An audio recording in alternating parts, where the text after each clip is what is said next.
Washington football. Woo!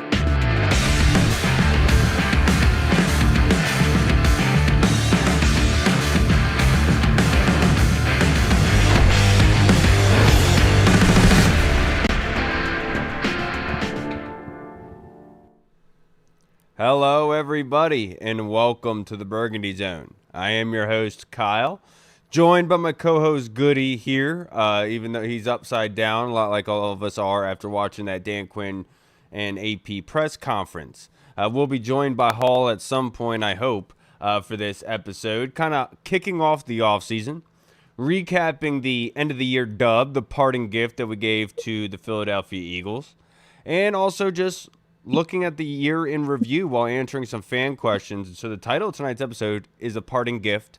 And so first things that we got to get into was the game yesterday, Goody. It looks like your screen does not want to get right side up. But that being said, dude, if you had to give, you had to play devil's advocate, and because I would imagine personally, a lot like me, that you don't feel like pissed off that Washington won yesterday. Am I correct in my estimation? Yes, you are 100% correct. I am not upset about Washington winning. I'm actually fired up. It was a good way to go out. You know, we definitely made a statement on the way out. People can make all the noise they want about, us playing their backups, quote unquote. But again, we're using our third string quarterback out there. We have plenty of injuries as well. So, that conversation could see the door for me. So.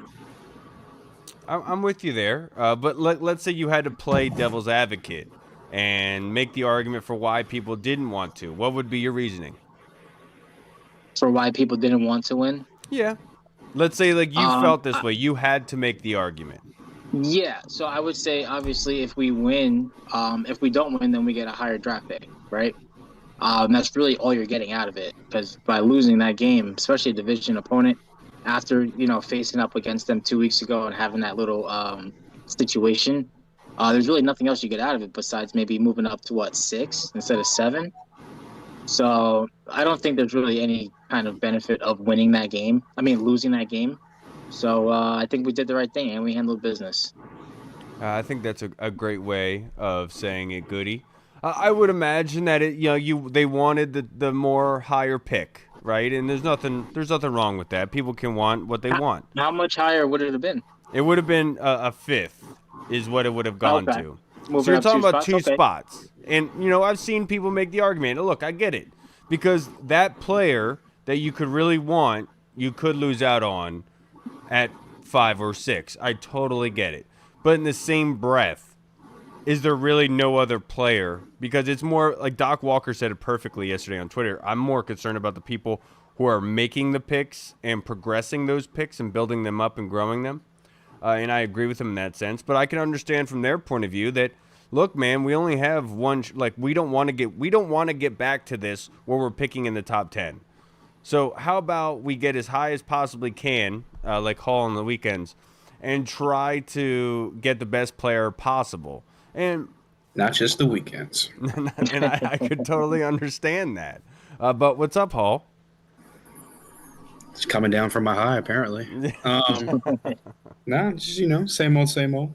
A good Monday. You woke up Mondays in a mood. are never that good, but a good victory Monday, even though a lot of people didn't want the victory. You woke up in a mood today. Not like Nicholas. Just had some time at work. Not like Nicholas Maduro. You woke up swinging, man. You were not going to be swayed by the people trying to say that it was a bad thing that Washington won yesterday. I mean, look, I'm not even trying to argue with the people that say, it was better for the team long term to have lost that game to get into the top 5. You have a lot more options available to you as far as the players that are still on the board. Trade back scenarios for however little trade back scenarios that could be on the board. They're a little bit better at 5 than opposed to pick number 7. And so I get all of that. But my whole point was everyone has been so locked in on Ruben Bain, David Bailey, obviously after this Texas Tech outing, even though they got their asses whooped. It is funny, though, not to cut you off, but it is funny to hear everyone talk about Ruben Bain because, look, a very good football player. We'd be very lucky to have him. But it's because everyone on the YouTube presser comments I was trolling them, but they kept saying no more old players. Just go young, go young, go young. And, like, Ruben Bain is, like, the oldest looking 20-year-old. I was going to say, that man looks like the oldest 40-year-old, 20-year-old college player ever. Actually looks like this rapper ESTG. I was like, well, he went back to college. That's crazy. It's his alter ego, man. Nah, but so yeah, I get that whole part of it. But my point was the same players that were in range at pick number 7 before that game, before they went into that game and lost that game, which everyone had no problem with them probably winning that game before the Browns ended up beating the Bengals and all this stuff happened. So I look again, I get it. Different results cause different, opinions. So at the end of the day, my point was David Bailey, Caleb Downs, guys like that are still getting mocked to us at 7 at this point. And we're still 3 months out from the draft. So, like, all this stuff, guys are going to rise. Guys are going to go down the board, whatever it may be. So, like, everyone's just so focused on, like, oh, they could have gotten to the top 5, top 5. If this was a heavy quarterback draft like last year or whatever in previous years, I could 100% be in the C being like, fair. Okay, guys, that's fair. Not the smartest move, but like at this point, there's only one quarterback going in the top 5 right now. And that's Mendoza to the Raiders. Dante Moore hasn't declared yet. Archer Manning's going back to school. The Ole Miss quarterback, Childress, just re-signed for his 6th year. So, like, all these quarterbacks that were supposed to be on Drew Aller, no one's really sights for him anymore. He had all the hype before the season. So my point is, like, and then on top of that, there's a couple teams in front of us, even if we were at 5, that are still QB needy. So, like, there's no, unless someone wants to get up and get Jeremiah Love or is so intrigued with whatever player might be there at 5, I'm just like, my whole point was the same players that before the game were available at 7 are probably still going to be available at 7, even though they didn't move up to 5. Yes, I would agree with you wholeheartedly. Like, the Colonel came last week, came to town to celebrate Christmas, and we talked about what Washington could do in the draft, and if I wanted them to lose in order to get a higher draft pick, and I was like, well, if they win, we stay at 7. 7 is the lowest, like the highest we could, or lowest we can go. So I don't care. I want to win. I want to beat Philly. I want to be able to walk up to my coworkers and say, sorry about the 2nd seed, bro. You guys let that slip right through your fingers. My one coworker goes, yeah, well, at least we're playing in the playoffs. I'm like, you know what? True that, dude. True that. But, I can already hear Philadelphia radio if you guys were to lose that game. If you guys were to lose that first game of the playoffs, I can already hear it. They'll be calling for Sirianni's job. Oh, my goodness. Why'd you rest the starters? Yeah. Why'd you rest the starters? That would be fantastic. That would be they already called for his job after some wins. So, like, it wouldn't surprise me. Right. Now, let's get into the game. Goody, anybody that stood out to you that impressed you? And please don't say my boy. So I'll let that one go. I think really Treylon Burks continued to stand out for me. Mikey Sanders still put the stamp on the season for me. But I definitely like to see the way that Treylon Burks is coming along, the way that he's kind of being featured into this offense already. He's been here for maybe about, 5-6 weeks, give or take. But he's been getting a lot more burn. And just to see them go after him in the passing game, seeing him make just really routine plays at times, but also making, having that spectacular ability in his back pocket, as we've all seen. That was really something that stood out for me yesterday. He didn't have a huge day, but just seeing him out there, being drawn up for action in the game was awesome. And like I said, Mikey Sanders still, again, he's been playing good football all season. He took a lot of heat from the fan base early this season. I don't know why exactly, but if you're going to think about a regression, the big quarterback talk from last year going to this year was Jaden Daniels is going to regress. Now, mind you, his rookie season was out of this world. You're going to expect, not to be exactly the same. So you can't take that argument and then kind of get rid of it when you have Mikey Sanders still being he's only a second-year player as well. So if he did regress in any bit, it's expected. but I still think he performed well all season. So, yeah, I would say those two guys stood out definitely to me yesterday. Yeah, totally. I will. I'm not gonna be. I'm not gonna lie. I was actually impressed by the Philadelphia fan base. There was a video of two Philly fans fighting before that game in the parking lot, I which was saw. That was it's like, great. dude, like you guys are in the playoffs. Like this is a week 17. What are you doing? Or week 18, whatever the heck it is. I was like, what are you doing? So I was impressed by them and how much they were into the game. Because they were cheering loudly. You could hear it on the screen. You could hear the "Hey, you sucks" chants and everything like that. Look, that's why I feel terrible. That's why I'm wearing the sunglasses. I feel terrible that you guys had to go back to the parking lot with that. And now that lingering question hangs over your head. Was benching them the right move? And that's going to linger for about a week or so. And, it's good. That's going to be like a heavy thunderstorm above them. And so that's what was really impressive to me, is that they showed out for their team in a meaningless game. And it's unfortunate. I hate to see them sad. I truly do. But in all honesty, it's Jeremy Reeves. 7 tackles. He had the pick. 2 pass deflections. He was all over the field. He got the start over Quan Martin, where Quan Martin, I think, had like 13% of the snaps or something like that, maybe even less, or 9% of what it ultimately was. But Jeremy showed out once again, coming up and making big plays, and I was so happy for him, man, getting that interception. And you can tell they don't plan anything because he didn't know what to do in the end zone. He just he got on his knees to thank God, of course, which is fantastic. His Lord and Savior Jesus Christ. Respect to you, Jeremy. But it's like they don't. You could tell they're not like orchestrating before games on what their celebrations are going to be. He was just as surprised as we all were. So I was happy for Jeremy. I'll just go with the easy one.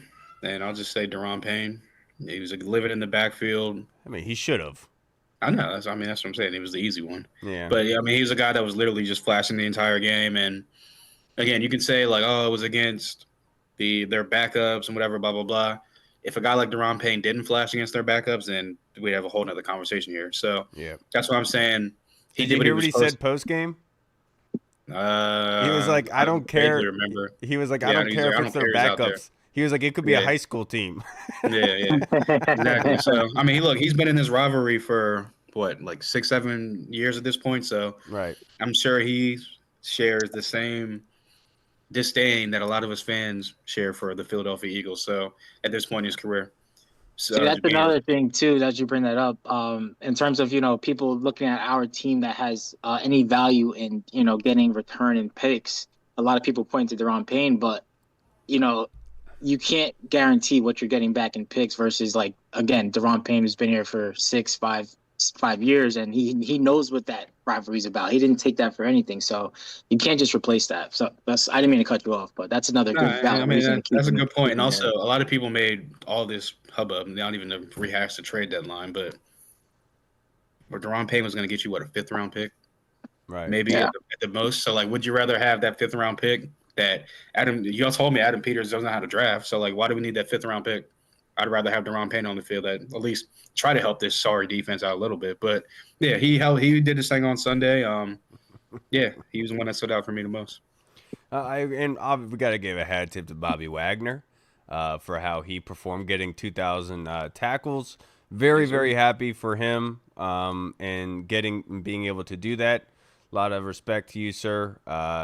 In the history books, Hall of Famer, you got it. Would have liked to see Jordan McGee with the green dot, but you know what? I understand. But I was ignorant to Bobby being that close to 2,000. So, respect to you, brother. Now, something to let sizzle over the off season. It's gonna be one to tell. And speaking of that, AP and DQ had their post-season presser today. Did any of you boys catch it? I did not. Yeah, I caught majority of it. What stood out to you, Hall? The one that I put on Twitter where a lot of people have been talking about, oh, Adam Peters, he's just going to re-sign all these old players. And you have to be, if you have an AARP card, then you're going to be a commander. And I said on YouTube, I said the AARP gang. That's what I said. Exactly. I was just trolling, though. But he said it out of his mouth. Now, again, the great Mitch Chandler, I think. Yeah, Mitch Chandler said, watch what they do, not what they say. So you can talk about how you want to get younger, faster, more explosive, we need to get younger, faster, more explosive. Now you actually got to go out and do it. So we'll see if he sticks to what he's talking about, because a lot of people say he wanted to build through the draft, and he's just been throwing away draft picks left and right for good purpose, like Laramie Tunsil and guys like that. But and then another thing that stood out to me was I forget who asked him it, but it was about the long-term contracts. No, go ahead. I didn't know if it was going to bring that up. I wasn't going to talk about that. I was hoping you were going to say mine. All right, go. Okay, good. I was going to say the long-term contracts, as far as I think the paraphrase of quote was, the places that he's been in the past, the contracts that haven't worked out were the ones that the players that they give out long contracts to, or extended contracts to, for the players they don't know. And a lot of people, you can take what you want from that little statement. I took it as, because what is the definition of a long-term contract? You know what I'm saying? Is it more than 1 year, 2 years, 3 years? Because they gave out a contract to Frankie Louvu. They didn't know who Frankie Louvu was coming in here a couple years ago. They gave they knew who Biotish was. They knew who Dorrance Armstrong was. So that kind of goes to the thing of what he says, as far as like we knew those players, knew their backgrounds. But those are mainly just two things that stood out to me. Like, it makes me think, okay, is this going to be another lackluster free agency period where they're just giving out a bunch of 1 year deals because they don't know the players hitting the market?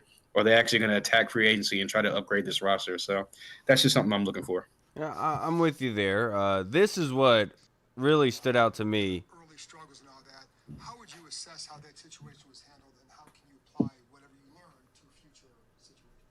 Yeah, certainly. I think both us and Terry would agree that we would like to get that done a little bit faster. It didn't happen that way.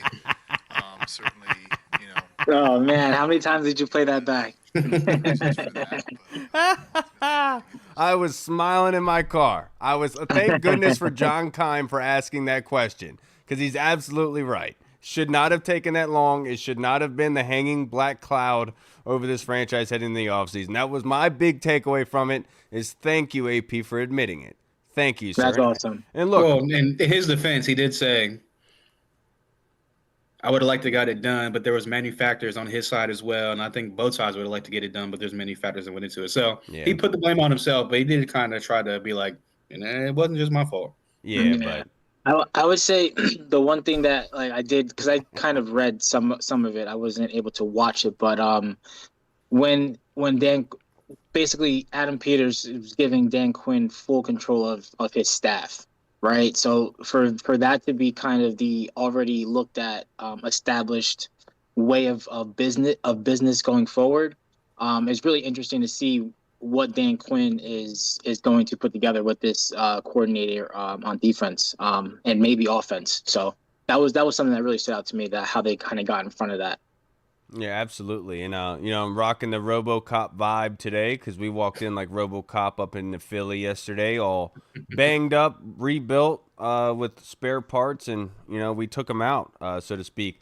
And we need to get some medication for Jake Moody, because he's very bipolar. Good play on words there. Missing a 24-yarder and then making a 56-yarder. Makes no sense, but, that's kicking in the NFL and for Washington.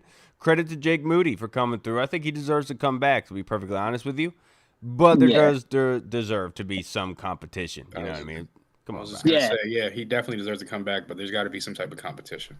No. I would definitely give him a warm welcome back, but have the competition. But you got to give it to him. You help beat your division rival. You got to let him ride next season, bring that competition, see what happens. Oh, my bad. Yes, I totally agree. Now, let's get into some fan questions that were submitted. And these first ones were on Twitter. Our boy Tony Franchise asked this question, Goody. What players on the team that are scheduled to be free agents would you bring back? Oof, that's a long list. Let me see if I can just pull up a quick list here. That's like almost half the roster. Yep, we have the most departures of players scheduled. I think we only have 36 scheduled to be on the roster. Yeah, 36 players signed as of today. So literally, you could just guess a player, and most likely you'd be right. More than likely. Unless they're a rookie. So looking here, I would say Wow. Yeah, this is tough. Jake Martin, Jacob right? Martin. All right, that's a good one. Yes, Jake Martin for sure. I'm going as well. Jeremy McNichols. Try to get him back in the house for sure. I'm I'm with Debo Samuel. I don't know about the rest of the world. Definitely with Debo. You got Tress way on there. You got to bring Tress back. I would like to see Dietrich Wise. I don't know how that recovery is going, but I would definitely like to see him back, maybe on something a little bit more affordable. I don't know what the contract's looking like, but just to name a few. I don't want to go crazy. No, those are good. Those are very good. I think Debo is a fantastic one. He hasn't sped past the stadium, flicking him off and cursing at the team. So I'm all for him returning. He's a good player there, and he tries. Look, man, we had to weigh on him heavily this season with the loss of Terry when everyone was complaining about needing playmakers. No kidding. And then Debo was really the steady force for this offense, as much as it was dependent. Losing Austin Eckler, we had to find our footing. It was hard to be able to get some continuity there, and Debo really was that one driving force in helping this football team. Like you said, having to lean on Debo. The good thing about that and the way that we utilize him is we didn't lean on him and beat him into the ground with the run game, as most his career has been overly producing in the touching on the running. We utilized him as a wide receiver, so that was a little bit different to see. But he was able to kind of hold that.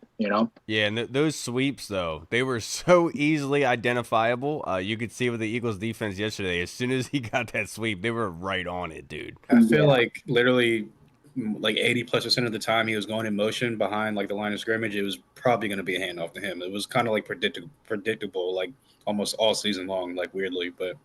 It is, but that's what Cliff likes to do. He likes to go horizontal and to mimic in the passing game and in the run game to kind of mimic the short yardage running game, and the unfortunate part is that we didn't have playmakers be able to get upfield fast enough to be able to make something happen and make somebody miss, which is ultimately what happened a lot. But Chris Rodriguez, I think without a doubt, deserves a chance to come back to this football team. He was proven to be a dependable, forceful running back down the stretch. That's someone that certainly deserves an invite back and a one-year contract to be able to prove himself. With already a thin roster at running back, you do need some continuity there, and I would love to bring back C-Rod. I think he has done enough to be able to do that. I have to part ways with Zach Ertz. I have to part ways with Noah, which is unfortunate, of course. But I wish them the best. They've done a lot for this football team, especially Zach Ertz. That was brutal, absolutely brutal, man. But the big question that is hanging over the heads is not really the free agents, Tony. Like, I know it's going to be a big question about what they do with free agents coming up because of how many we have to recycle. And I think you're right about Jacob Martin. I think you do bring back Drake Jackson. I think they've done enough to be able to solidify themselves with you. But the big question that looms is the guys that are on the back end of their deals, like Marshawn Lattimore, what are you going to do with that? And that's a big, big question. And then the Bobby Wagner question is looming over your head. That's another one that you really have to look at. Quan Martin, what's going to go on with Quan? I'm not sure if he was dealing with an injury or something this season, because it is like when he had two banged up shoulders last season, he tackled better. Which That's is exactly why I wasn't insane to giving think no about. excuses. I wasn't giving no excuses because you were banged up with 2 shoulder injuries last year, and you was 1,000 times better than what you played this year. No sense whatsoever. It's like an episode of Stranger Things. It makes no sense whatsoever. So that's a big question that looms over their head. I would imagine they're going to try to upgrade. Will Harris, I would bring back. I think Will Harris is a very good tackler himself. That's somebody. Jonathan Jones, I'm sorry, brother. I know that you came back from injury and you battled your butt off, but I wouldn't bring back Jonathan Jones. I don't think Will Harris is a free agent this year. Yeah, he had a 2-year deal last year. Was it a 2-year? My bad. I mean, I don't know about the guaranteed part of it. So, like, how guaranteed Yeah. money you can get out of the deal, whatever, blah, blah, blah. But it definitely was a 2-year contract. After Hall goes, I got one more if he doesn't get it. Pardon my ignorance. Yeah, y'all pretty much hit on the guys that I was going to name. I'd bring back, obviously, Big Tress Dog, the staple in here in Washington, longest I mean, tenured that's a guy on the foregone roster. conclusion. That's our lone Pro Bowler, man. That's what I'm saying. You can't get rid of Big Tress Dog. Who else? Between Drake Jackson, Jacob Martin, and Von Miller, 2 out of those 3 guys I'd probably bring back. Definitely Jacob Martin if the money's right, because that's a guy, high motor guy, can definitely be a good rotational pass rusher for this team behind the frontline guys. Like I said, I would possibly. I know Von Miller has been advocating and said he wants to come back here. If they draft a guy like David Bailey, I could definitely see Von Miller being like a mentor to him. Guys that can speed rushers, get off the ball very quickly, got the bend to go with it, just like Von did back in his prime. And you can see Von put up 10 sacks this year at age 35 or 36. So he still has a little bit left in the tank, I think. So yeah, between Drake, Von, and Jacob Martin, I'd bring back 2 out of 3 of those guys. And I think Chris Rodriguez definitely earned himself a spot on this roster, but I know there's also the looming Rashad White, Jaden Daniels' boy from college out there that has been all over Twitter. Like, we got the fan base. We're pretty much recruiting him to come to DC right now.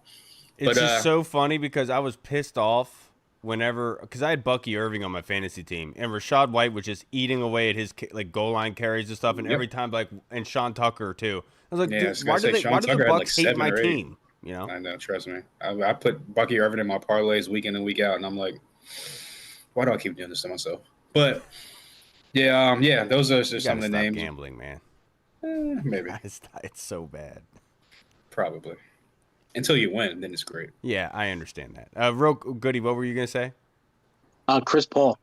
Yes, Chris Paul. Can't forget about Chris Paul. Yes. The linemen. We always forget about the linemen. Always. Yeah. Myself included.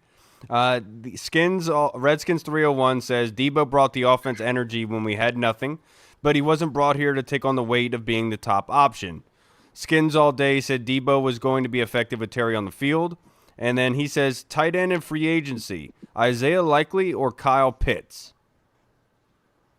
I'd probably – that's a tough one because Kyle Pitts has started to kind of come on the last 2 seasons to kind of what everyone thought he might be. You know, he's definitely not lived up to the potential of the top 5 or whatever pick he was, but he's put up 1,000 yards these past 2 seasons with mismatched quarterbacks back there.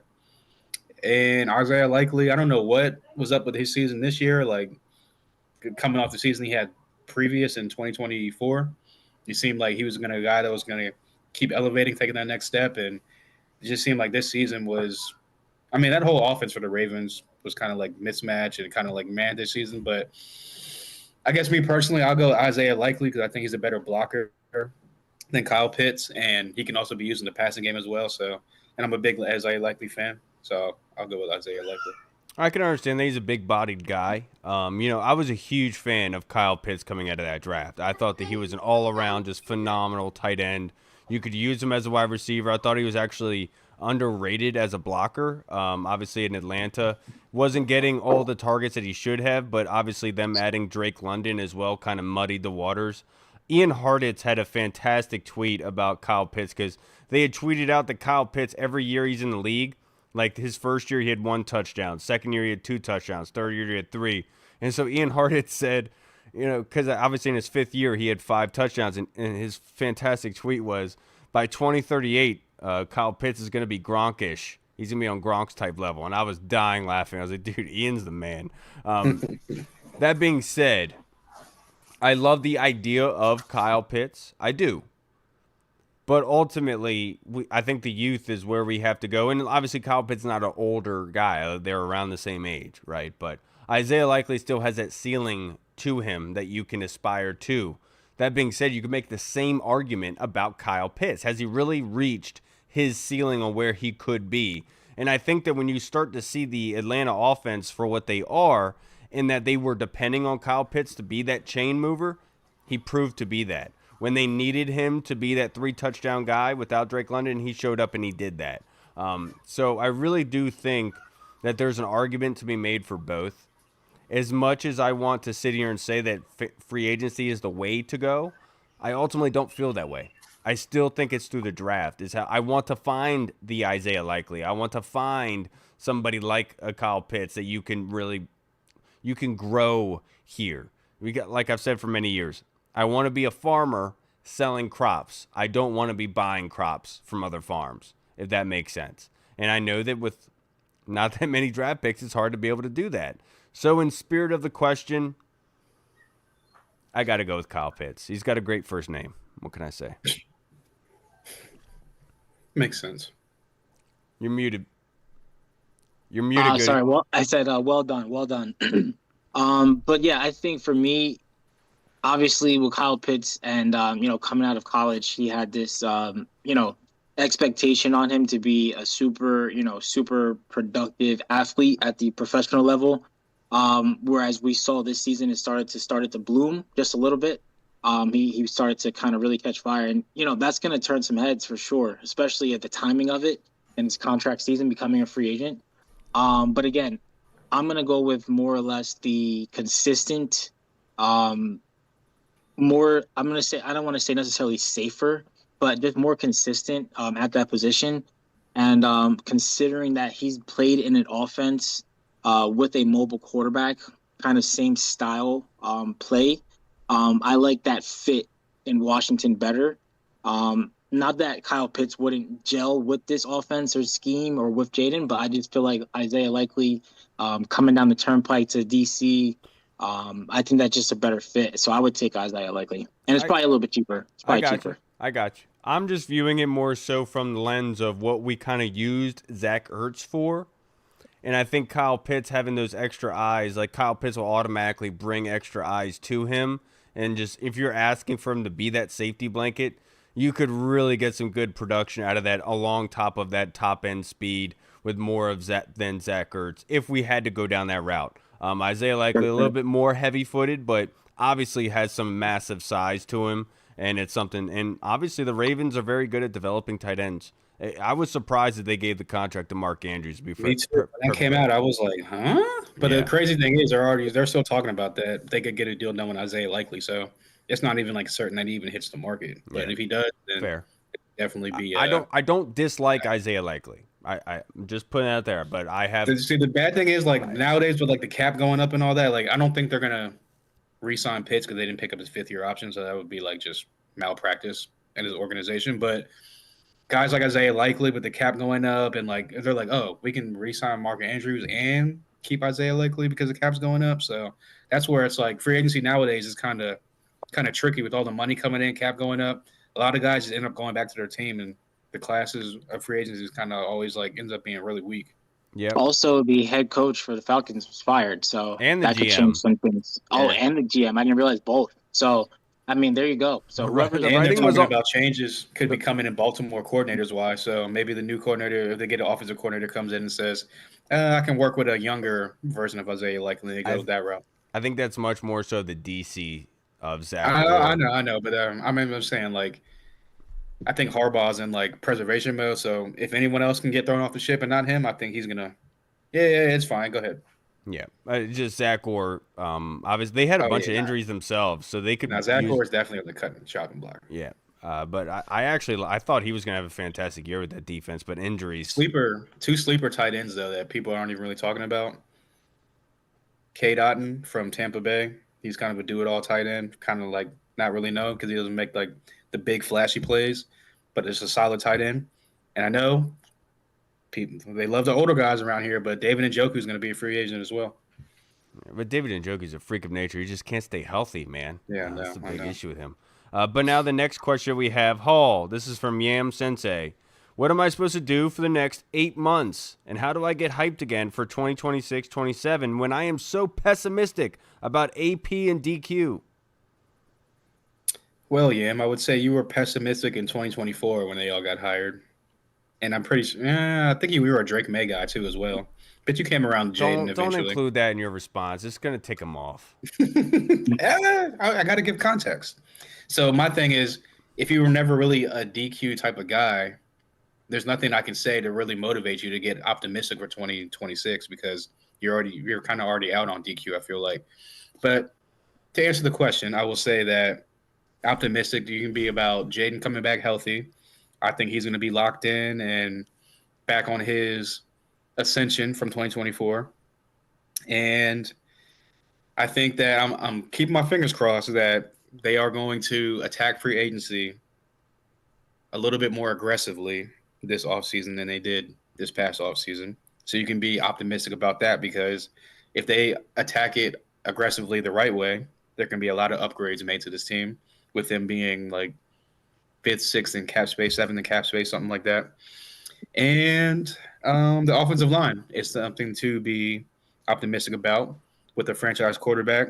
We got Laramie Tunsil and Josh Connolly going to be on the bookends, solid across the front. We'll see what happens with the left guard position, but I just feel like with a solid offensive line and a healthy Jaden Daniels, we saw in Detroit.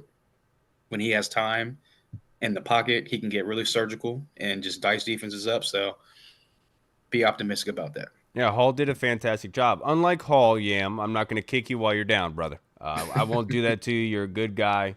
You mean I wasn't well. trying to kick it. I got to give a little context. No, you know what you were doing. Don't pick on him. But I'll say this, Yam. Hall was absolutely right. The offensive line in the trenches is where you truly win football games in this league. And the Eagles are a fantastic example of this, of what they did last season. Now, how can you get hyped in the offseason while we're waiting for moves to happen?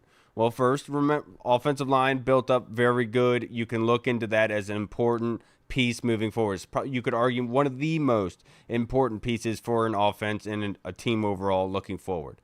But I'd also venture to say, just watch highlights of 2024. You know, just look back at that and just be like, yo, this is what could be again, right? Just hang your hat on that. I wouldn't say be pessimistic about them, to be perfectly honest with you. I think that's short-sighted, but I do think that you should be mellowed on them. Like, the honeymoon phase is obviously over at this point, and just be mellowed on them. But you have to give them 2024 in the same breath that you're giving them in 2025. You know what I mean? That's why Solomon in the Bible talks about everything is meaningless, right? All is vanity on this earth, of this earth. And he's absolutely right. Even though you had a fantastic 2024, it does not matter one iota to some people when you have a bad 2025. All is vanity. It doesn't matter. You have to do well every single year. Obviously, it's in a perfect world, and we don't live in one. So what I would say is just be happy that we have a franchise quarterback that we're rallying behind. We have an offensive line to be able to protect him, be able to run the ball well, which is what a young quarterback needs ultimately. We have the best wide receiver in the league on our team currently, and he's healthy, and he's playing very well. So what I would say is just be happy, man. The future is bright, and just put on your shades, bro. You'll be good. Yeah. Like you said, we have a lot of pieces in place on this team. Offensive side, not so much the defensive side. We do have pieces in place, but we have to kind of get that glue with the coordinator. So I think something to look forward to is in that search. Who's it going to be? You know, who's that wheel of fortune going to land on? Who's going to be coming in here and basically laying the law for the defense going into next season? That's something that you could definitely look forward to. But yeah, we have the quarterback, we have a good run game, we have a good offensive line, we have the weapons on offense. Really, it's just about kind of reflecting a little bit. Like you said, you could take a little bit from 2024, take a little bit from 2025, and expect for 2026 for it to be better than what it was last year. Simple as that. But more or less, looking at that defense, who's going to be calling this defense next year, and then from there, you're going to start to fill that roster. So now you're going to start to wonder how these pieces are going to fit. That's exciting. That's exciting to me. Very excited. Now, this next question is from the Colonel. And he prefaced it by saying this: if you're going to use either of them, take your time reading them. It's a narrative question to provoke fan discussion. So, Goody, I'll ask you this. He says, I've never been able to stomach a tanking for Tua scenario to get a higher draft pick. So from that perspective, I'm glad we at least made the disgusting Eagles playoff journey more difficult. That said, why the hell did we not play our younger players more? It seemed like we were more willing to get Von Miller and Bobby Wagner their sack and tackling milestones than learning the capabilities of our youngsters. The entire season was disappointing, but the last several weeks left a bad taste in my mouth with respect to senior management and game decisions. Are we starting all over again? Yeah, I can understand that. Wanting to see the younger guys get out there more, getting more reps, more playing time throughout the season. But ultimately, we've had young guys playing throughout the entire season. So they've been taking a look at these guys that have been stepping up and filling in these positions for injured players all year, starting week 1, week 2. Towards the end of the year, you have to really think about the fact that your team is getting back to some sort of respectable health. And you also have these guys that are playing for their careers, their lives. So you don't just go ahead and bench a guy just because you want to see somebody else necessarily take a couple extra snaps when that person's been on the field all season, playing through it, through the ups and downs, staying healthy, to be on the field. So I do understand, wanting to see more of the younger guys, but realistically, we saw them throughout the entire season. But yeah, I think ultimately you got to give the respect to Bobby and Vaughn. If they wanted to be out there, I think you got to let them go. I don't know what that discussion really looks like, if it even is one, whether they're going to sit them and let the younger guys run. But I like how they kind of let Bobby and, all the older guys stay out there. Again, we're playing the Eagles. We wanted that win.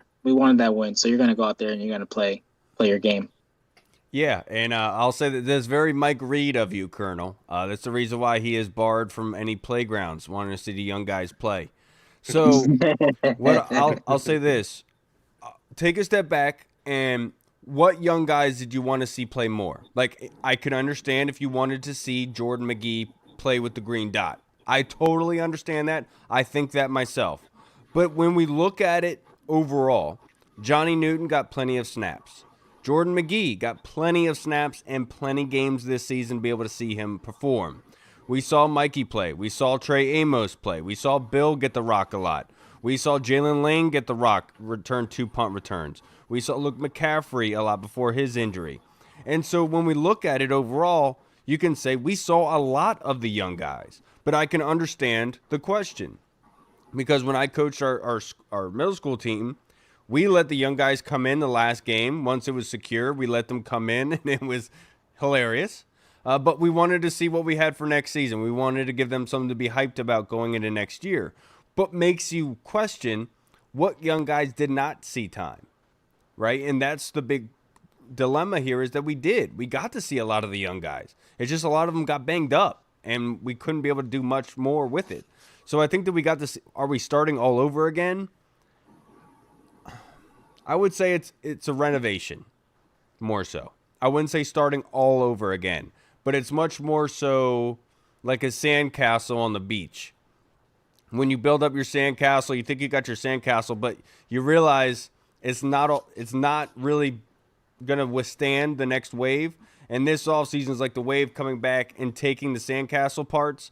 You still have remnants of the sandcastle, but for the most part, it's been whitewashed. It's been washed away, and you just got to rebuild the structures there, but build on top of it. And I think that's ultimately what it is. How are you starting over on the second year of your franchise quarterback? I don't understand that. I don't think it's possible to be necessarily starting over. Think about it. I think this is just the beginning. Think about it from the perspective of what the Colonel's saying, in that this season overall, it's nothing was really good taken from it. And so what he's ultimately saying is, do we have to rebuild this thing from the ground up again? And so that's what I mean by, like, we still got to see the pieces like Johnny Newton, Mikey, and others to say we have those pieces. It's not ultimately we have to rip everything down and start over again, but there is building blocks, if that makes sense. Gotcha. Thank you, because both of you made the point that I've been making for literally the past month plus. What young guys do you want to see play? Because they're all playing for the most part. It's literally only just Kane Madrano that's not getting playing time. That's the only person I can think of. His issue in college was tackling. So you want to put a guy that had issues tackling on the field in college, on the NFL field, on a team that already has issues tackling? Come on, guys. Come on. Now, again, the only one you can really have a gripe with is you wanted to see probably Jordan McGee get more snaps, because he clearly looks like he's going to be the future for the next couple of years, taking over for Bobby with the green dot, captain of the defense, blah, blah, blah. but they still worked him in. They still gave him the time. And apparently, coming from all the people that cover the team for the most part, he was a guy taking all the reps in practice with the green dot and stuff like that. So, like, while they're not giving him the game reps you want to see, he's getting the practice reps. And what does that tell you? Oh, I know. Yeah, that tells you that he's not really showing what they want to see in practice. I wouldn't say that. I wouldn't say that. It's that it's more so that that's the future. Yeah. That's my point. Where it's like he's taking reps in practice, getting not really the mental reps, but like the kind of the mental and the practice reps. And then again, you would probably want to see it translate a little bit more to the percentage of snaps on game day. But look, we knew this coming into this that DQ, his thing in Atlanta was he was almost loyal to a fault to a lot of the vets. So are we really surprised that he's a little bit loyal to a lot of the vets to a fault at this point? No. And think about this too with Jordan McGee. He had a setback early in his career where he was injured. He wasn't able to actually kind of take those reps. I'm sure he was doing other things, but if he was not injured for that period of time, maybe at this point he would have that green dot already. Maybe we would have seen it, but there was a little bit of a setback with his health and stuff that too. So, I guess the other one, I think Bobby wanted that 2K, bro. No, yeah, they definitely were trying to get him that 2K. A lot of people were saying get him the 2K, then get him off the field, let Jordan get the rest of the game. It's crazy because Bobby has led the team in tackles like every single week. It's hard to find a week that Bobby wasn't, and by halftime he had 1 tackle, and I was like, what is going on? Yeah. Like, just get the tackles, Bobby. Like, it's almost like happening? They were like, we're not going to let Bobby get this record on us. Yeah, that was Sirianni. Yep, somebody over there. But the only one other I would say is a lot of people were like, oh, you're not playing Ben Sinnott enough. And it took Zach Ertz getting injured for them to really put in Ben Sinnott. And look what Cliff did in Arizona when he had Zach Ertz. It took Zach Ertz getting injured in Arizona for him to put Trey McBride on the field. And now you see Trey McBride blossom into one of the best tight ends in the league. My point is from this whole thing is maybe Ben Sinnott's not that good. That's a fair estimation. He could be a middle of the pack kind of tight end, but that's something you still can go with going forward, right? He has value in. We're not saying that he's tight end 1 on the team, but my thing is, people said, "Oh, George Kittle, Kyle Juszczyk comp, 2nd round pick. He's going to be a baller." Look, you know the history of this team in the 2nd round picks. Why are we surprised he didn't really hit like he wanted to? And then same with Johnny Newton. I feel like he fell to them because of the injury. Big Ten Defensive Player of the Year. The credentials and the background and all that stuff was there. It just didn't translate to the NFL because he's a little bit undersized. Maybe the next defensive coordinator comes in and says, I have a specific role for you, and you're gonna excel in that role. And then all of a sudden, Johnny Newton looks like, okay, wow, that was a steal in the 2nd round in his 3rd year. So my whole point is, and like, yes, a lot of the younger players did regress this year, like Mikey and all those guys. But who's to say that everyone just assumes that, Jaden Daniels, like, hell, he'll bounce back. This was like an off year, da-da-da. Why can't we just assume that for the rest of the players too? Why don't we assume that for Jaden Daniels? I think you are mistaken in your assumption that the Colonel is referring to the young players that you're Jordan McGee. I think he's talking about Sam Hartman. Oh, well, I mean, come on, man. Everyone knows he's just there to, like, dap up Jaden and, like, shoot some hoops with him and, like, vibe out. Like, it's pretty cool how they just keep. That also, like, kind of, like, irked me, too. Like, people freaking out, like, why aren't we getting Sam Hartman reps? Have y'all saw Sam Hartman play in the preseason? Y'all want to see that again? Come on. That's, like, my whole thing. And I'm not sure if you guys ever seen the movie Penguins of Madagascar. It's one I freaking love this movie. I forced my kids to watch it. They hate me for it. But, like, they talk about Private, the little penguin. They say, like, he's like our mascot, our team cheerleader type. Like, that's Sam Hartman. Like, that's what Sam Hartman is. He's literally David Blau. David Blau was in Arizona just to, like, hang out and chill and be, like, learn to be a coach. Eventually, they're probably going to make Sam Hartman maybe a coach on the coaching staff or something like that. Who knows? But at this point in time, if Jaden wants him around just to, like, goof around and, like, hang out in the quarterback room, so be it. He's like making like $200K. It's Let for that all man of get our, a paycheck. it's for all of our moms, man. It's for all the Hey, let moms. that man get a paycheck. You're trying to deny that man a paycheck, man. Let that man get paid. Now, Hall, this next question from the Colonel is Bill Krosky merit in Offensive Rookie of the Year discussions. He had 4 Offensive Rookie of the Week awards this season, more than any other rookie. He also had more touchdowns than any of the other rookie running backs. Will he get slighted just because he's on Washington? I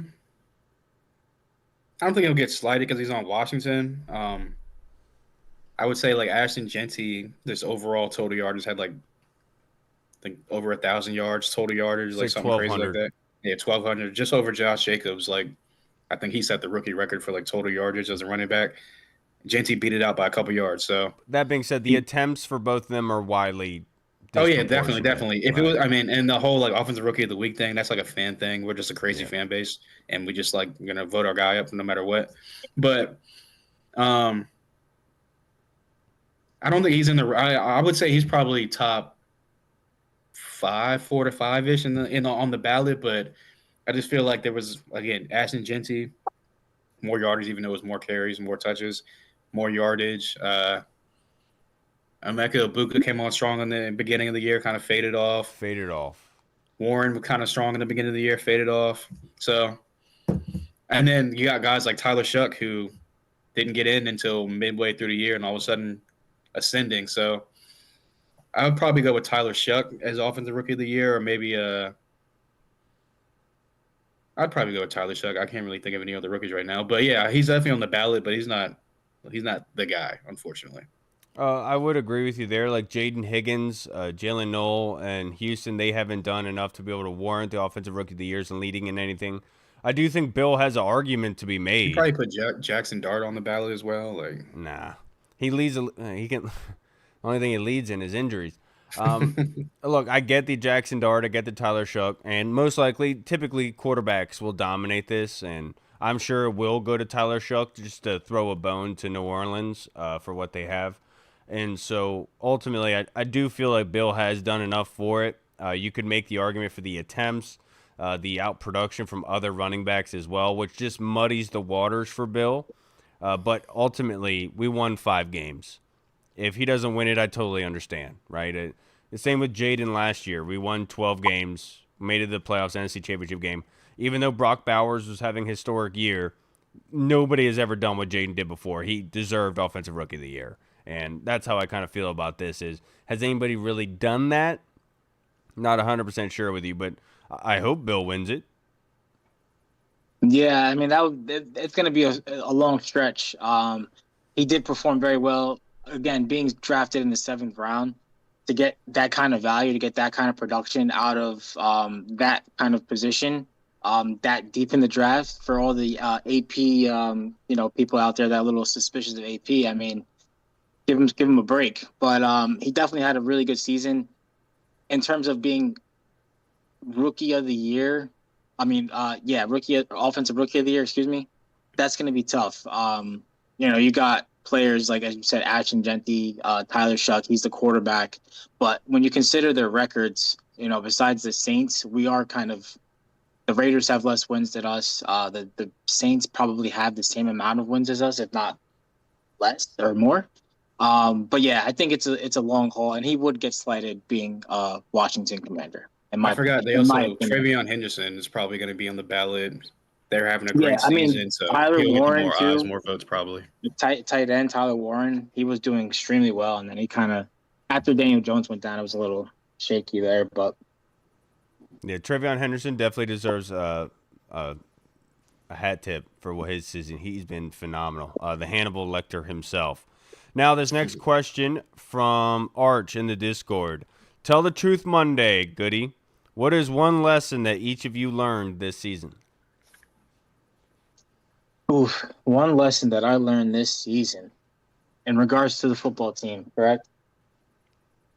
Let's see here. One lesson. Yeah, this is tough. Well, I mean, I don't want to say the truth, but sustained success is not given, It's hard to last year was just so euphoric as a fan of the burgundy and gold, to have to sit through this season, it was extremely painful. But we all made it. We all made it. We're here, and that's behind us now. But I would say the lesson learned is that, man, sustained success is not a given thing, and things happen fast. You can have something and it can be taken away really quickly. So we experienced that this year. At least I did. What is one lesson I learned this season is that the NFL shop, Fanatics should all ban Hall from buying any jerseys. Anytime that he's trying to buy a Commander's jersey, do not allow him to do it. He just destroys any. And then you start buying like Eagles and Cowboys. I know, that's what I'm saying. We need to give you a Saquon jersey or something, man. My goodness, what is going on? No, in reality, it's the. Take it for what it is. Basically, is the lesson that I've learned is it's hard to shy, like your weaknesses. You have to try to sharpen them. Like there is no sugarcoating it. There are certain positions on this team that really hampered this team in being able to be successful, and those weaknesses get highlighted a heck of a whole lot. And just being able to pinpoint those, circle those, and make sure that those are, you have a remedy for them. Like that's the biggest lesson by far. I would say lesson I learned is building a legit winning team is a process. I think a lot of us after last year just like figured like, oh, the dark days are behind us. We finally have a quarterback.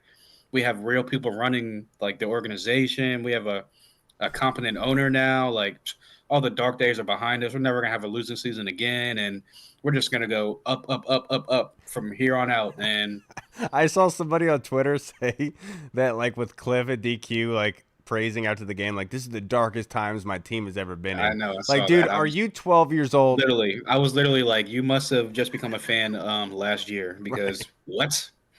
But the DAA rated our facility. That's a pretty dark thing. Just saying.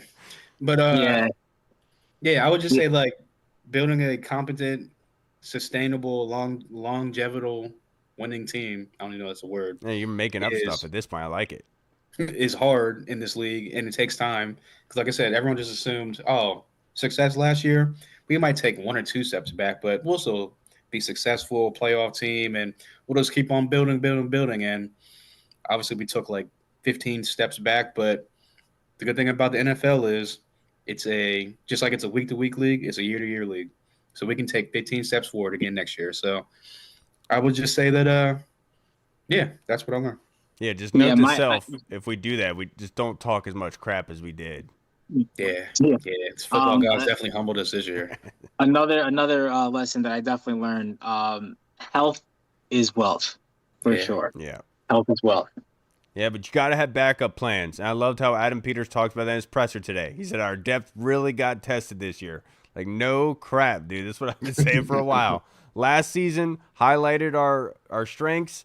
This season showcased our weaknesses, and my goodness, did it. Now, and that's his section of the kitchen too. So. Yep. Now the next question we have Hall from Deluxe. Victory Monday. How are you feeling? Remember, it's not where you draft; it's who you draft. Boom. I like that. Yeah. I mean, feeling good. It always feels good to beat a division rival, no matter if it's the first string, the second string, the third string. It's funny though because a lot of people were celebrating back in 2020 when they pulled Jalen Hurts and they put in all their backups and won the division. You beat backups then, you were celebrating. Why can't you celebrate them beating backups now? Very weird. Yeah, I'm feeling great. Anytime you beat Philly, in Philly, it's phenomenal. It's fantastic. I know that we had fans there in the stands. I am so happy for them, given with what most likely transpired to them during that game. I am in a fantastic mood. Fantastic mood. Seeing Sirianni in that pissy mood and having to walk around with Big Dom everywhere in Philly. Absolutely ecstatic. I love it with every fiber of my being. I love it. Anytime that we can beat them, especially with what transpired 2 weeks ago. I know Grant Paulson put out that passive-aggressive tweet saying the Bills just went for 2 on the New York Jets. Is Aaron Glenn upset about it? Damn right he should be upset about it. Yeah. Like, what do you mean? Like, getting embarrassed. Of course you're upset with it. Like, what do you mean? Exactly.